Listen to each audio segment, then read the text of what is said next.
evening, you're with the big story here. I'm Seher Zama. Let's make a start with several states that have now stepped up in saying that they will create laws as far as on cases of forced conversions allegedly are concerned.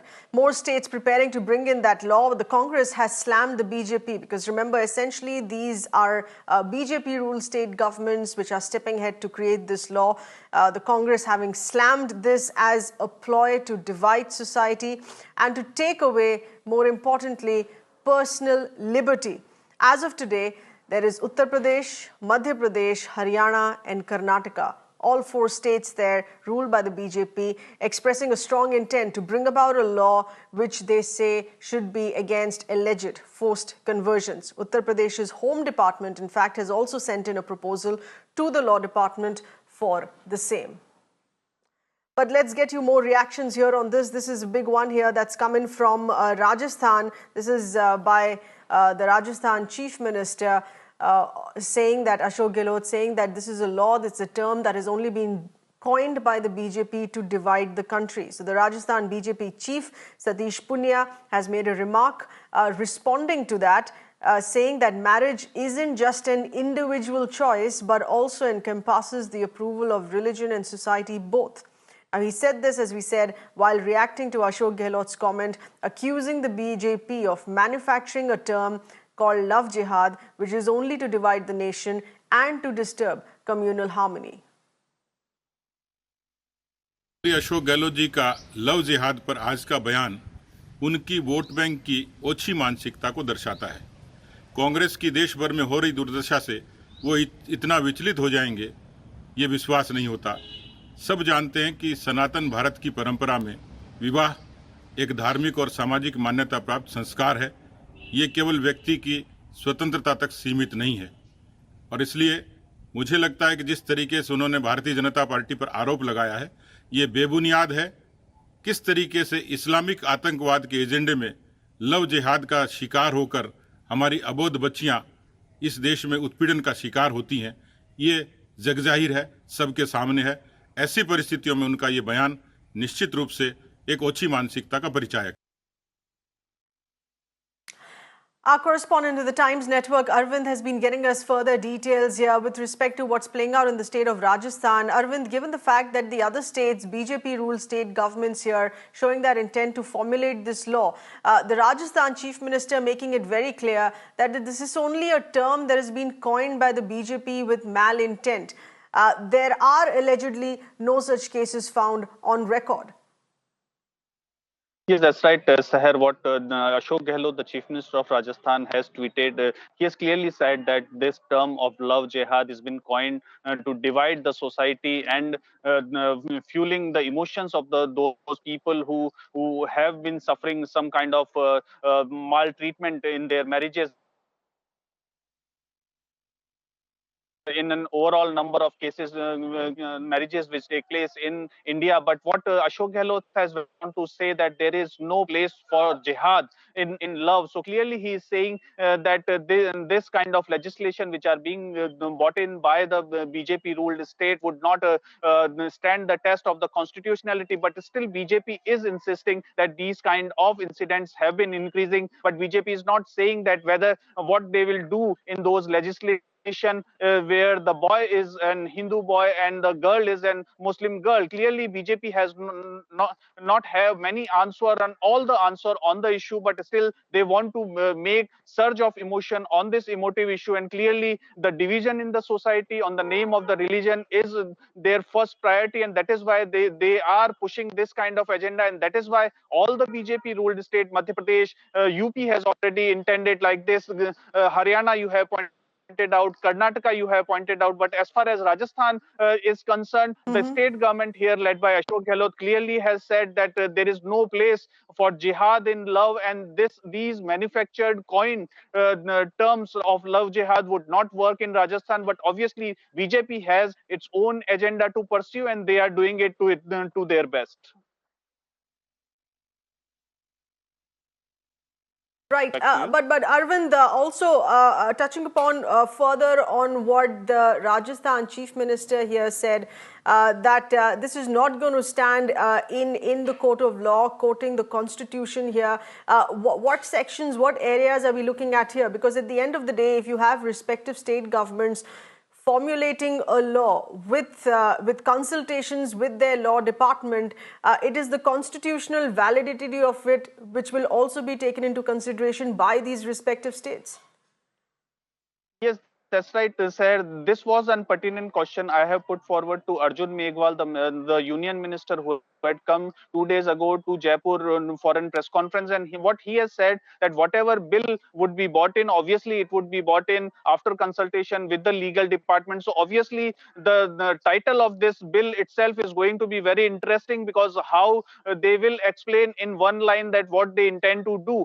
So let's see that how Madhya Pradesh comes out with the first legislation. But politically, the fact of the matter here, Sahar, is that Ashok Gehlot is one senior leader of Congress party who has come out on this issue, so scathingly attacking the BJP. Remember that this issue has been going on for last 10 days since the Madhya Pradesh government has announced its intention to bring in such an legislation, but no senior leader of Congress had so far come forward to comment on this issue. But now Ashok Gehlot from the old guard coming out Right.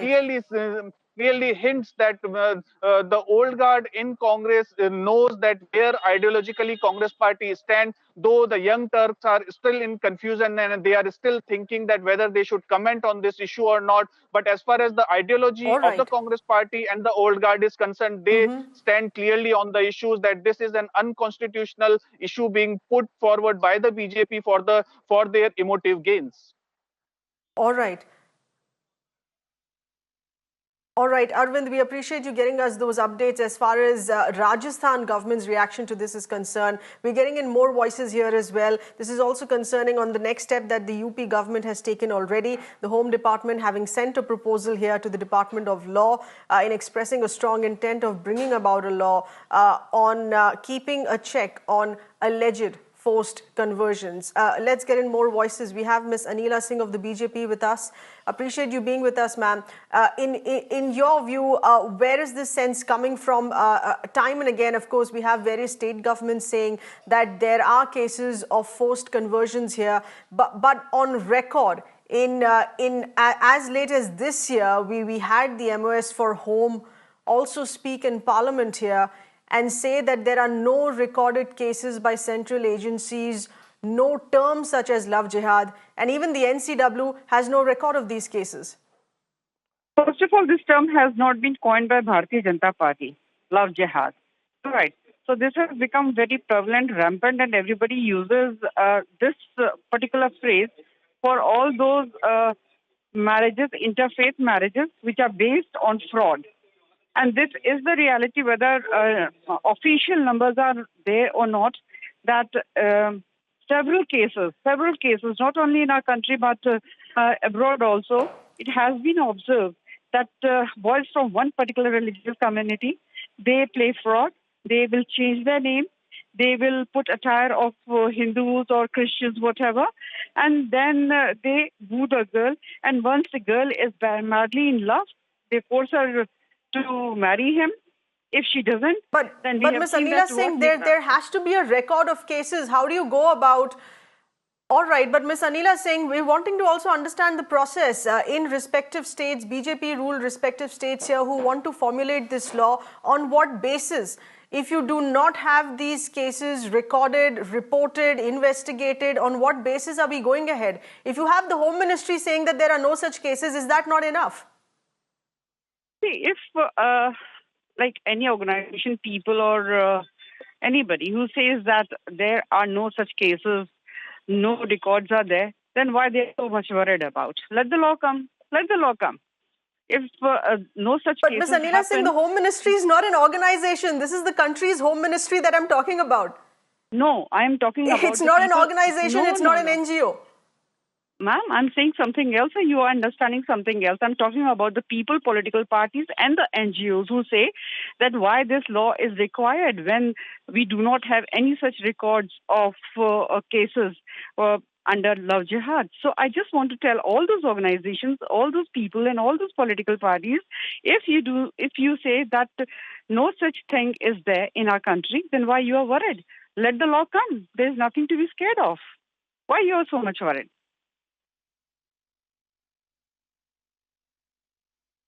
All right, Ms. Anila Singh of the BJP, appreciate you speaking with us here on that. The larger sense is that if there really are no such cases, let the law come. The law will still take its course. Thank you for being with us here on that. With that, we're slipping into a tiny breather here on the big story. Stay on with us, please.